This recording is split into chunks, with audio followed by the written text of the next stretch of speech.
Welcome back to the Office Hours, episode 5, and I'm filming this just before we're about to do our seminar this week.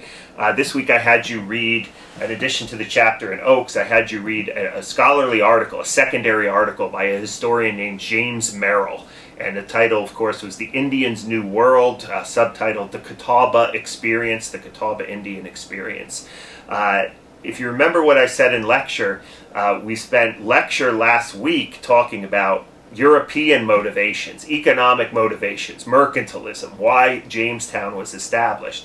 I now want to look at the whole process, or this article will help us look at the whole process of colonization from the perspective of the Native Americans. Now, this article is specifically about one Native American nation, the Catawba Indians. But I think it's safe to say, for the most part, that the experience of the Catawba is quite representative of other Native American peoples that are going to encounter British colonial settlements in the 17th and into the 18th century. So in some ways, this is where we sort of nurture our historical thinking skills of empathy. And this article forces you to sort of walk in the shoes of the Native Americans. How did they experience this new world? I love the way Merrill's title sort of turns this whole concept of the new world on its head, right? We normally think of the new world as a geographical space where people come, right? Immigrants come. But if we think of the new world in sort of a cultural sense, world being sort of equivalent to ways of life, then what we see is, the immigrants, the people who are migrating to North America, are really changing the cultural world of the people who are already here, and changing it drastically and significantly. Process this article by trying to understand, again, another important historical thinking skill, change over time, right?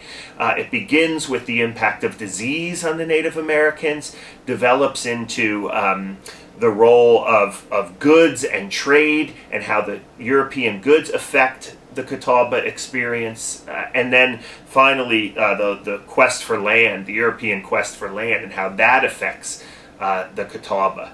And then also, don't forget here that the Catawba Indians don't just sort of passively accept European culture, but as Merrill points out, they're also involved in various forms of resistance, and sort of saying, no, we're not. We think that this part of European culture is good for us, and we may be even be able to incorporate this into our own ways of life. And they reject other things. So I think the discussion of the missionary activity is very, very interesting. How the Catawba largely reject a lot of the efforts to try to convert them to Christianity. So again, today we want to work on in this reading we want to work on our empathy skills.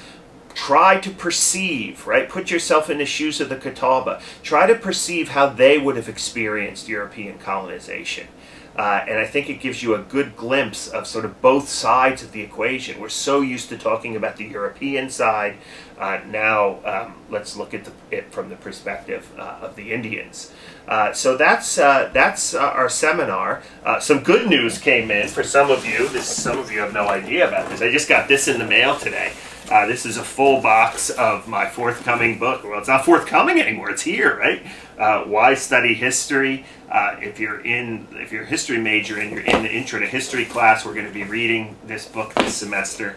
And if you're not in the Intro to History class and you still want a copy, come and see me, or go on Amazon, get yourself a copy if you want to learn more about how to think like a historian, and how and the importance of history in your education, in society, and so forth. So yeah, it's always exciting when an author gets his first big box of books. It's here, and we'll see you next time on the Office Hours. Thanks for watching.